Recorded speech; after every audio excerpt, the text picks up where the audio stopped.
c'est toujours une façon en fait de se reconstruire et de trouver l'équilibre. Et ça, c'est la leçon qu'il y a derrière, c'est que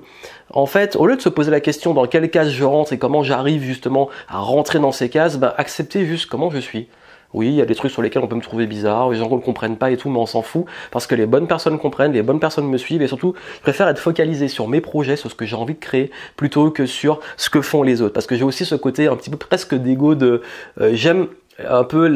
ce qui est inédit et la créativité. Du coup, quand je fais quelque chose, si quelqu'un d'autre le fait déjà, j'ai moins envie de le faire. Mais ce qui est un peu stupide quelque part, oui, il faut le dire, parce que oui, c'est pas parce que quelqu'un fait la même chose que ça m'empêche de le faire. Parce qu'il y a des gens qui font des vidéos YouTube que je peux pas en faire, bref. Mais je sais que c'est ce côté-là, ouais, mais si trop de personnes font le même truc, voilà, trop ce format-là,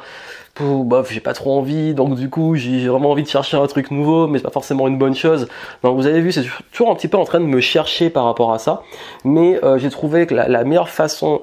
la meilleure réponse par rapport à ça, c'est la connaissance de soi, c'est comprendre comment je suis, comprendre ce qui m'anime, comprendre que je bouge, que je suis en mouvement, et que bah, voilà, j'accepte que s'il faut tous les 3 ans que je change complètement les choses, c'est pas grave, les bonnes personnes me suivent, les bons projets, bah, ils suivent aussi, et tant que je suis sur des visions qui me passionnent, les choses qui me passionnent au quotidien, c'est l'essentiel. Alors oui, c'est un peu difficile, ça demande de faire beaucoup de deuil de choses qu'on a créées, et parfois en tant que multipotentiel, on peut passer